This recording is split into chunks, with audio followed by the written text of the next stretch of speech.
गूंज। रात के ठीक 1 बजे तेज बारिश और कड़कड़ाती बिजली में अपने घर की बालकनी में खड़ी सुमन खोई खोई कुछ सोच रही थी। अंदर आ जाओ ना। उसके घर के अंदर से आवाज आती है। तब भी सुमन काले अंधेरे में खड़ी न जाने किसका इंतजार कर रही थी, जिसमें से एक औरत अपने 2 बच्चों के साथ उसके पास वाले घर में लाल रंग की एक कार से उतरती है और बारिश में भागती हुई सामने वाले घर में चली जाती है। हेलो, कौन? मेरा कुछ सामान तुम्हारे पास है, लौटाओगी नहीं? आपका क्या सामान? कौन है आप? और मैं तो इस घर में कुछ सेकंड्स पहले ही आई हूँ। आपको यहाँ का नंबर कैसे पता चला? मम्मी, हो सकता है कि जो फैमिली यहाँ पहले रहती हो, ये कॉल उनके लिए हो। नहीं नहीं, ऐसा नहीं है। बाहर कड़कड़ाती बिजली एक अनजान आदमी के फोन ने नेहा को डरा दिया था। वो फौरन कॉल रख देती है। चलो बच्चों, कमरे में चलते हैं, मैं तुम्हें सुला देती हूँ। पर यहाँ इतने अंधेरे में तो कुछ भी नहीं दिख रहा। मम्मी, फ्लैश लाइट ऑन करो ना। नेहा फ्लैश ऑन करती है, जहाँ उसे ऊपर जाने की सीढ़ियाँ दिखती हैं और चारों तरफ सफेद कपड़ों से ढके हुए फर्नीचर। तभी नेहा की 3 साल की बेटी उससे कहती है, मम्मा घोस्ट। नो माय लव, ये तो व्हाइट क्लोथ्स हैं। चलो ऊपर, मम्मा आपको स्टोरी सुनाएगी, सुननी है ना? चलो चलो चलो। नेहा स्ट्रॉबेरी को गोद में उठाती है और रोहन के साथ सीढ़ियाँ चढ़ना शुरू करती है। एक एक कदम उसे ऐसा एहसास हो रहा था मानो वो सीढ़ियों पर नहीं दलदल में कदम रख रही हो। ये मेरे पैर सीढ़ियों में धंस क्यों रहे हैं? बहुत देर चलने के बाद सीढ़ियाँ खत्म होती हैं। ऐसा लग रहा है मानो मैं जन्म से बस चल ही रही हूँ। जैसे तैसे थकी हारी नेहा ऊपर कमरे में पहुंचती है। जैसे ही फ्लैश बेड पर पड़ता है, वो देखती है कि उसके दोनों बच्चे पहले से ही बिस्तर पर सो रहे हैं। मेरा सर चकरा रहा है। बच्चे तो मेरी गोद में थे, यहाँ कैसे आ गए? और वो भी मुझसे पहले। नेहा कुछ समझ नहीं पाती और बेसुध होकर जमीन पर गिर पड़ती है। अगली सुबह उसकी आंखें सूरज की किरणें चेहरे पड़ने से खुलती हैं। नेहा बालकनी में जाती है, जहाँ उसे सुमन अपने बालकनी में खड़ी दिखती है। ऐसा लग रहा था मानो सुमन रात भर से वहीं खड़ी थी। सुमन नेहा को मुस्कुराकर देखती है। हेलो, मैं यहाँ कल ही शिफ्ट हुई हूँ। मेरे हस्बैंड का यहाँ ट्रांसफ़र हुआ है। आसपास कहीं घर ही नहीं मिला, तब 40 किलोमीटर दूर यहाँ ये घर मिला। आप यहाँ पर कब से हैं? पता नहीं, सालों हो गए, यहाँ कोई आया ही नहीं। पर अब तुम आई हो तो राहत सी लगी। आओ ना घर पर। हाँ हाँ, क्यों नहीं, मुझे भी कंपनी मिल जाएगी। वैसे कल रात ना यहाँ कुछ अजीब महसूस किया मैंने। मैं आकर बताती हूँ। नेहा सुमन से मिलने उसके घर जाती है और पिछली रात हुए इंसिडेंट के बारे में उसको बताती है। ये तो कुछ भी नहीं है नेहा, ऐसे तो कई इंसिडेंट्स मेरी एक फ्रेंड के साथ भी हुए हैं और रोज होते ही हैं।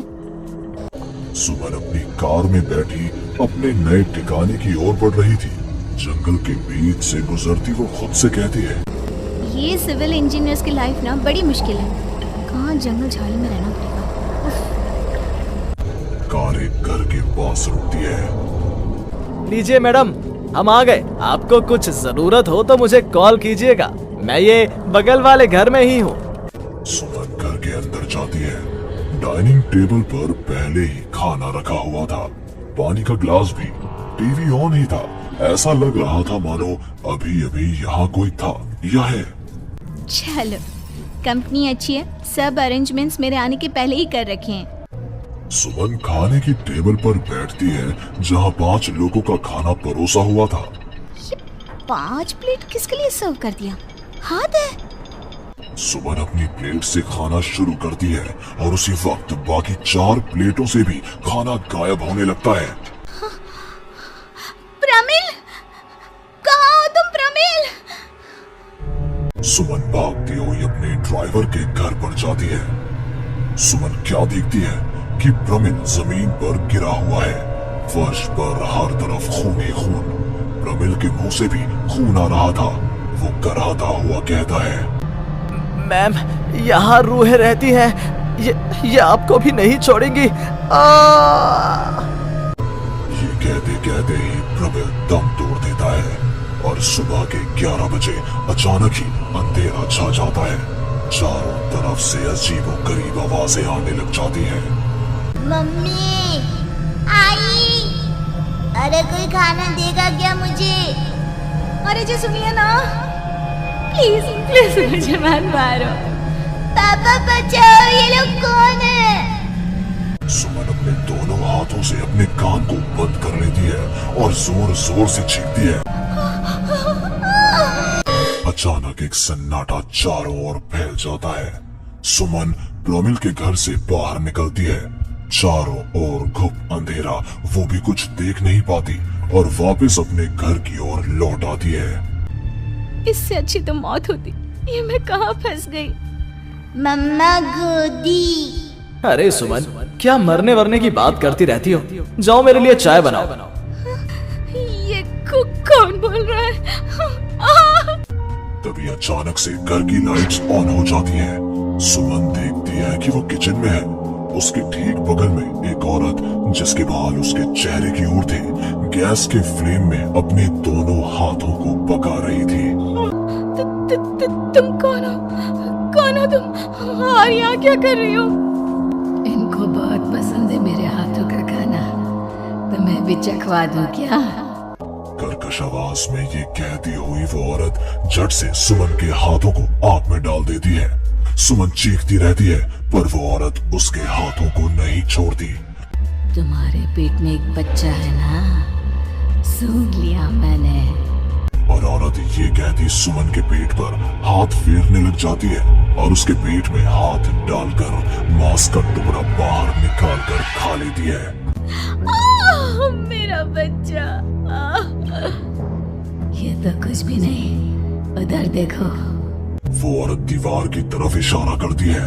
दीवार पर खून के ऐसे धब्बे थे मानो नवजात शिशुओं को उसी दीवार पर पटक पटक कर मार दिया गया हो। तभी वहाँ लगभग 5 साल का एक बच्चा आता है।